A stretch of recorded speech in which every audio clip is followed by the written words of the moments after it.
Kalata Paolo nyambusa onyola bato ba Tesalonika.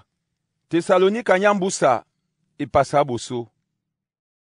Paolo na Silvano na Timoteo onyola mwembama bato ba Tesalonika mwelonge oloba tete na sango Yesu Kristo. Dedie be na binyo na musango mawe na loba tete na sango Yesu Kristo.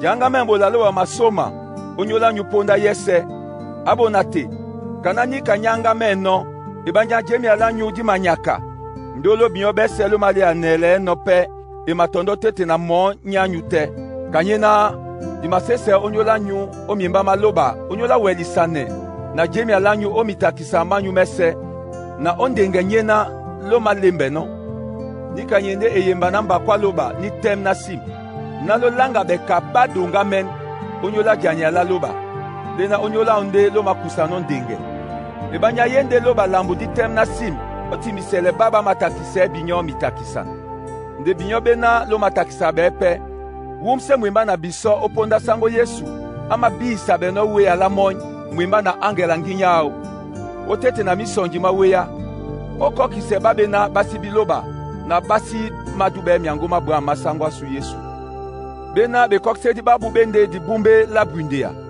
etum na boso basango na bosangi banginyao ponda amende nopo obusa be otete na basange di bao na nina be obo bunya otete na bese bena badube ibanya lotalo tube mbonga su onyola ni kande di makane no onyola nyu ponda yese na loba lasu alange binyo kabara donga men bela bela nyu aloni se penyonga nyu nyabola labwa nyese ne bola jemi ayanginya na dina la sangwa su Yesu Kristo di busa be onyola nyu binyo pe onyolao kaponda ndela loba lasu na nya sango Yesu Kristo.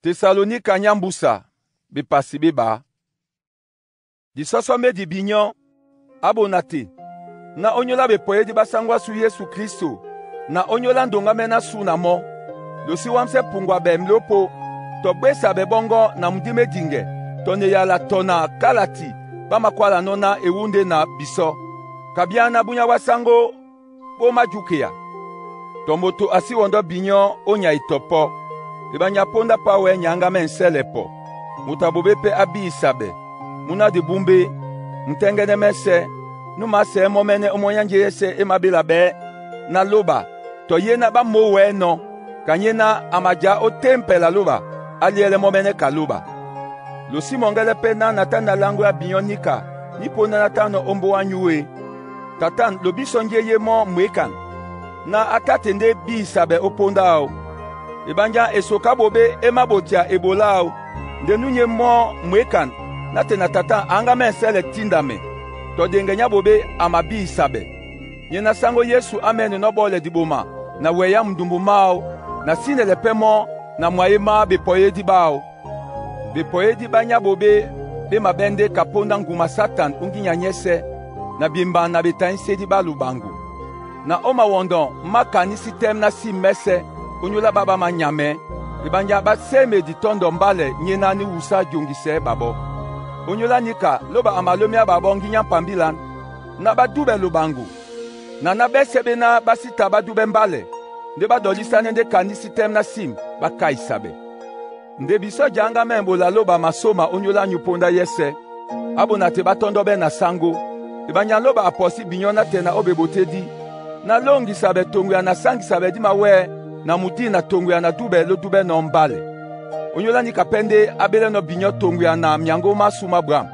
na lo kusebo sangi basangwa su Yesu Kristo binyo emba meso abonati lo tingame na beledi be na lo lea beno to ebende tongu ya ne yala to na kalata su sangwa su Yesu Kristo momene na lo batetenu tondi biso ni bolipe biso lo komeya la bwindia na dipitela bwam onyola ndedi alo komeye milema manyu embe pe monyole bola bwam ne yala bwam te.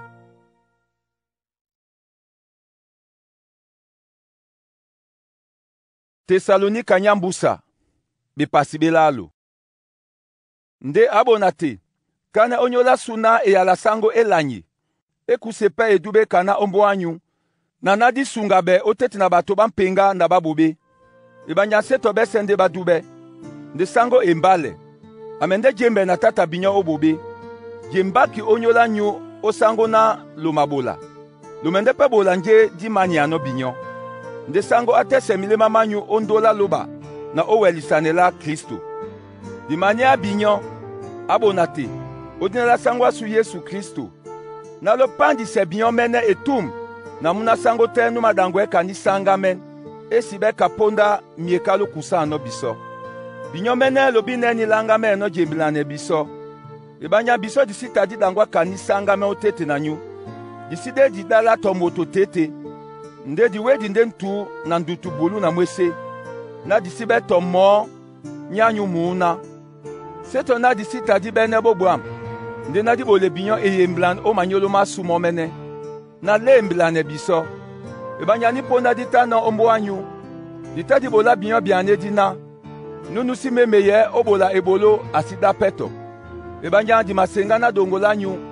Bama dangwa kanisanga men. Basi mabola ebolo. Nde bama longa longa nende omambo matete. Nde di manya yinya ya batu. Na jomele pe baba osango Yesu Kristo. Na babole ebolo na musango. Bade labuda momene. Abonate. Binyo lo si wolo obola bram. Nde yete na mo asidube yala di mabi seno binyo oni nkalati. Nenge dina lao. Lo si bene kolongone na mo. Na abwe ison. Lo si nongo mo ka musingedi. Nde lo melende mo ka muna sango. Sango musango momene. Abole binyo musango ponda yese. Onya ya ka yese. Sango abe na binyo bese. Masoma mamba Paulo na dialam. Ni kande nye eyemba okalatite. Ni kande na matila no. Nde da sangwa su Yesu Kristo ebe na binyo bese.